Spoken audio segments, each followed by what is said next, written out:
우리 지금 고린도 교회 내에 지금 계속 분쟁과 혼란이 일어나고 있어요. 그래서 지금 사도 바울께서 부랴부랴 지금 편지를 써서 보내고 또 디모데를 파송하고 지금 이르는 거예요. 그러니까 교회가 지금 다 깨지게 생긴 거야. 그래서 지금 이러한 혼란 속에 있는 가운데 오늘 4장은 그리스도의 사도가 주는 교훈이라는 제목으로 말씀을 나눌게요. 그래서 분쟁하고 있는 교회를 향한 사도로서의 권면을 말씀하고 있죠. 이 4장의 주제는 교회 내에 흐르고 있는 교만함, 또 이것은 더 나아가서 사도 바울의 권위까지 흔들려 하고 있고 이미 은혜에서 떠나버리고 거짓 교사들과 파벌과 당파 속에서 교만이 행세하고 무시하고 멸시하는 지경까지 이르는 교회를 향한 우리 사도의 권면이 담겨 있다는 거죠. 그래서 왜 이들이 분쟁을 하는지 그 의미가 이 속에 담겨 있는 거예요. 그래서 교회 내 혼란과 분쟁이 일어나면 제일 먼저 흔드는 것이 목회자를 흔들어요. 목회자를 흔들고 목회자를 쓰러뜨리려 해요. 그러니까 알게 모르게 목회자를 미워하고 또 목회자랑 척을 두고 또 목회자를 이렇게 뒤흔들려 하는 거예요. 그래서 이 고린도 교회도 사도 바울의 권위성까지도 막 흔들려고 해요. 야, 사도 바울이 뭐 예수님의 제자였냐? 야, 베드로 사도는 예수님 발 앞에서 직접 음성을 듣고 공부하신 우리 대사도가 아니냐? 그 사도 바울은 뭐 중간에 갑자기 들어왔는데 뭐 사도야? 이렇게까지 또 사도 바울을 흔들어요. 그러니까 이번에 나오지는 않았는데, 그러니까 사도 바울이 이제 막 얘기를 하는 거야. 야, 내가 3층 천까지 올라갔던 사람이고, 하나님께서 나에게 말할 수 없는 기적과 능력으로 또 다메섹 선상에서 나타났음을 사도로서 그 변호하는 장면도 나와요. 이렇게 그냥 흔들 수 있는 거 다 흔드는 거야. 그래서 교회를 흔들려 하면 안 돼요. 그런데 왜 이들이 이럴까? 그 원인에 대해서 오늘 말씀 속에 담겨 있어요. 그래서 이번 주에 참 은혜를 받은 말씀들이. 자, 우리 4장 1절 말씀을 통해서 1절부터 5절까지 이제 말씀하고 있죠. 자, 우리 한번 읽어볼까요? 사람이 마땅히 우리를 그리스도의 일꾼이요 하나님의 비밀을 맡은 자로 여길지어다. 그리고 맡은 자들에게 구할 것은 충성이니라. 그렇죠? 2절까지 보면 이제 사도로서의 권위를 말씀하고 있는 거죠. 사람들이 마땅히 우리를 그리스도의 일꾼이요 하나님의 비밀을 맡은 자로 여겨야 한다 하는 거죠. 그렇죠? 그래서 여러분 이제 목회자를 대할 때 나이가 몇 살이고 어느 학교를 졸업했고가 아니라 저 사람은 저 사람 나름대로 하나님의 부르심을 받아서 사도로서 또 하나님의 목회자로서 부름을 받아 하나님의 비밀을 맡은 자로 여겨야 하는 거예요. 마땅히 그렇게 여기는 거예요, 교회에서는. 자, 보세요.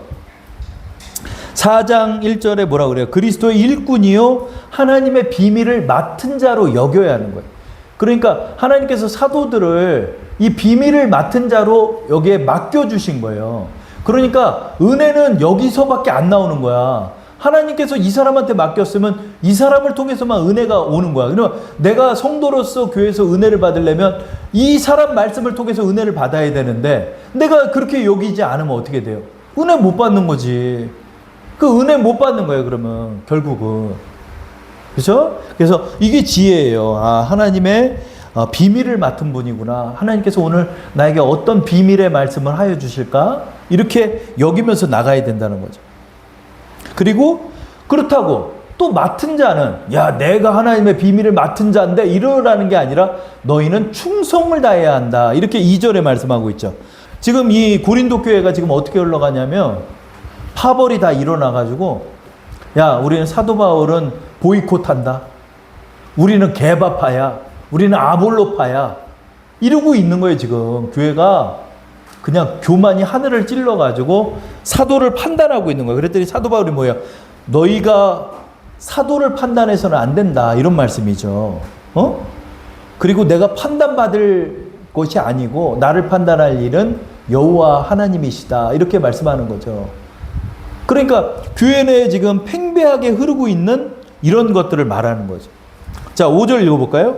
그러므로 때가 이르기 전 곧 주께서 오시기까지 아무것도 판단하지 말라. 그가 어둠에 감추인 것을 드러내고 마음의 뜻을 나타내시리니 그때 각 사람에게 하나님으로부터 칭찬이 있으리라. 그렇죠? 하나님이 이제 감추인 것을 드러낼 때가 있기 때문에 판단하지 말라는 거죠. 그렇죠? 이런 것을 통해서 교회를 흔들려 하지 말라는 거죠. 그렇죠? 여러분, 교회 안에서 목사님 말씀을 통해서 은혜 받고 복을 누리는 지혜로운 성도가 있는 거예요.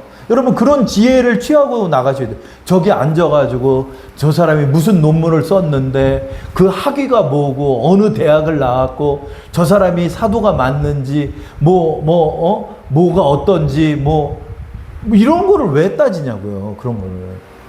그래서 왜 분란을 만들고 그러냐고요. 그죠? 근데 고린도 교회가 그러지를 못하는 거예요. 왜 그럴까? 이들 속에 이 교만함이 가득한 거예요. 6절 말씀이 포인트죠. 읽어볼까요?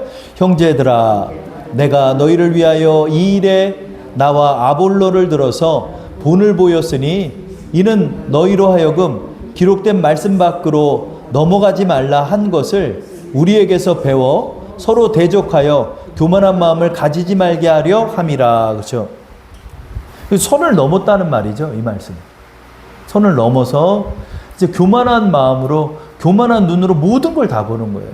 여러분, 교회 내에서 이 교만한 눈으로 이제 보게 되잖아요. 그러면 수장인 장로님 말씀도 안 듣고, 권사님 말씀도 안 듣고, 전도사님 말씀도 안 듣고, 서로 당과 파를 만들어 가지고 힘겨루기를 하고 분란을 만들고 교회에서 싸움이 나고, 이렇게 된 교회가 한두 교회가 아니에요. 한두 교회가 아니에요. 이 고린도 교회를 향해서 지금 그렇게 말하는 거, 교만한 마음을 갖지 마라 그런 거예요. 이 사람들이 어떻게 하냐면은 바울파, 아볼로파, 게바파를 만들어 가지고 파벌을 만드는데, 그들을 세워서 지금 교만 떨고 있는 거야. 지금 교만을 떨고 있는 거예요.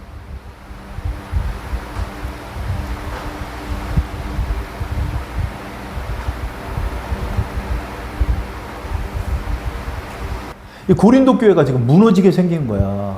파벌이 생겨가지고 지금 무너지는 거예요. 이게 지금 생생한 현장인 거예요. 교회가 무너지니까 사도 바울이 부랴부랴 에베소에서 이런 얘기를 듣고 편지를 쓰는 거야. 편지를 써서 얘기하는 거예요. 너희 절대 선을 넘지 말고 교만한 마음을 버려야 한다. 이 말씀을 하고 있는 거예요. 6절에서 7절 읽어볼까요? 누가 너를 남달리 구별하였느냐? 내게 있는 것 중에 받지 아니한 것이 무엇이냐?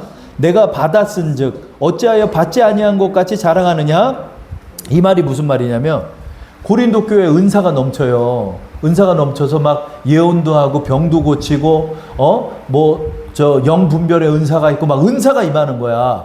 그랬더니 이 사람들이 이것이 하나님의 은혜로 주신 것들이고 하나님의 사역을 돕기 위해서 은사를 주셨는데, 마치 이것이 나의 능력인 양, 이것이 마치 내게 예전부터 있었던 양 행세한다는 거예요. 누가 너를 남달리 구별하였느냐? 내게 있는 것 중에 받지 아니한 것이 무엇이냐? 이것은 은사를 자랑하고 하나님이 주신 은사를 마치 자기의 권리와 능력인 양 행세하며 교만을 떨고 있는 것을 보여주는 거예요. 여러분, 이 하나님께서 은혜로 주신 은사가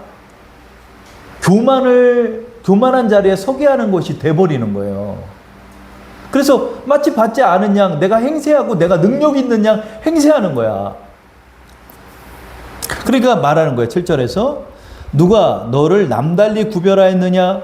내게 있는 것 중에 받지 아니하는 것이 무엇이냐? 내가 받았은즉 어찌하여 받지 아니한 것 같이 자랑하느냐? 8절 너희가 이미 배부르며 이미 풍성하며 우리 없이도 왕이 되었도다.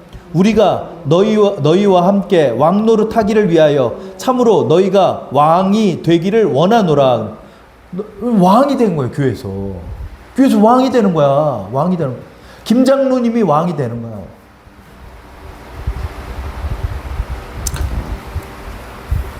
그래서 사도 바울께서 말하는 거죠. 너희 그렇게 파벌로 나가서는 안 된다. 하나님이 너희에게 은혜로 주신 거 그거 다 섬기라고 주신 거다. 이 모든 것이 하나님이 주신 은혜이다. 받지 아니한 것 같이 자랑하느냐? 이 말씀은 마치 내가 잘나서 은사를 받은 양 행세하느냐? 교회 내에서 서열과 우월감과 파벌과 파당을 짓고 있었다. 교회에서 은사로 자랑하며 파벌로 자랑하고 세를 키우려 하는 행태를 보이고 있었다. 이런 거죠. 교회 내에서 그런 것들이 드러나기 시작하는 거예요. 왕처럼 행세하면서 오만불손한 태도로 목회자를 대하고, 이 고린도 교회에 하나님의 풍성함이 있는데 이 풍요로움을 하나님 앞에 감사와 찬양을 돌리지 않고 자신의 교만의 근거로 삼는다는, 내가 잘했기 때문에, 내가 능력이 있었기 때문에 내가 복을 받은 거고, 내가 잘났기 때문에 내가 이렇게 하나님의 은혜를 받았다라고 행세를 하고 있다는 거예요.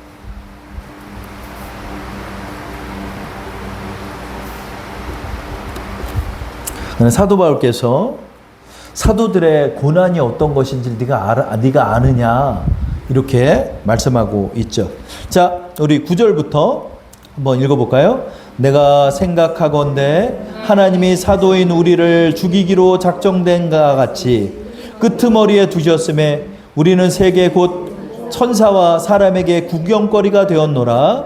우리는 그리스도 때문에 어리석으나 너희는 그리스도 안에서 지혜롭고, 우리는 약하나 너희는 강하고, 너희는 존귀하나 우리는 비천하여 바로 이 시각까지 우리가 줄이고 목마르며 헐벗고 매맞으며 정처 없고 또 수고하여 친히 손으로 일을 하며 모욕을 당한 적 축복하고 박해를 받은 적 참고 비방을 받은 적 권면하니 우리가 지금까지 세상의 더러운 것과 만물의 찌꺼기 같이 되었도다. 아멘.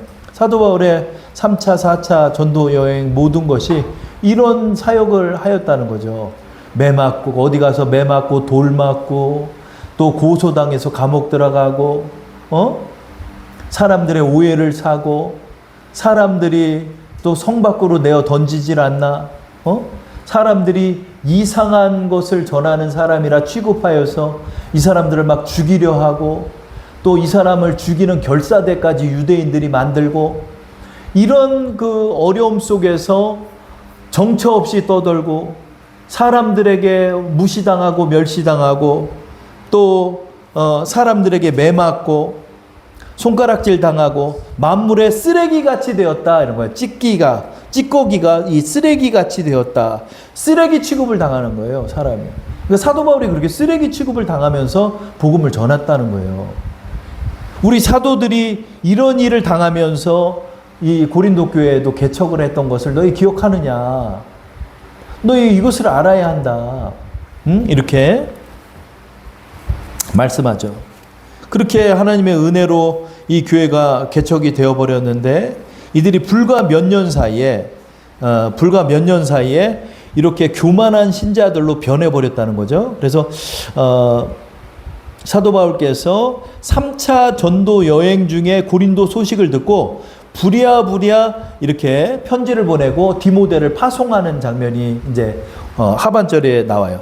그러니까 3차 전도 여행이 주후 53년부터 58년이고 2차 전도 여행 말미가 51년이니까 불과 개척해 놓고 2년이 지났는데 고린도 교회에서 이런 흉흉한 소식들이 들리는 거야. 그래서 여기다 아볼로 목사님을 세워놓고 간 거야, 사도 바울이.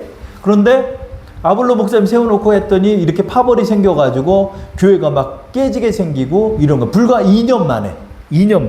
그래서 여러분 기억할 게 거듭나고 은혜 제대로 받고 성령 세례 받은 사람이 2년, 3년 정도 되면은 꼭 이런 걸 겪어요. 저도 교만을 떤 적이 있고 또 하나님 앞에 죄스럽게 행동한 것들이 많이 있어요.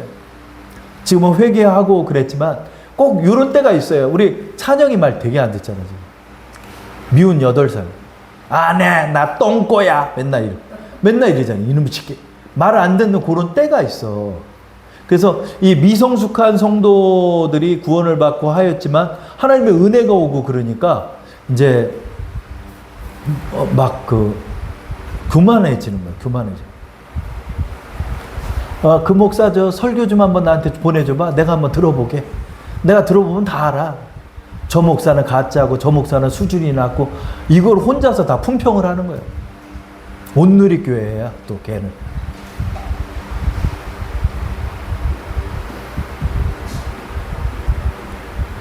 얼마나 많은가 몰라요. 목회자는 목회자대로, 전도사는 전도자대로, 또 권사와 집사는 집사대로, 장로는 장로대로.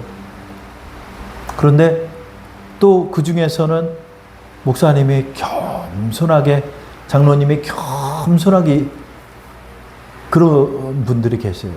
그래서 이런 사람을 품어줘. 아유, 그것도 한때야. 잠깐 그러는 거지. 다시 또 주님 앞에 무릎 꿇게 될 거야. 그러면서 이해해 주시고 덮어주는 거예요. 그러니까 지나고 나서 이렇게 그 장로님을 생각해 보면 너무 고마워. 너무 고마워. 아유, 내가 그렇게 알량하게 행동하고 내가 그렇게 교만 떨었었는데 그때 나 위해 기도해 주시고 나 덮어주시고 그랬던 분이지.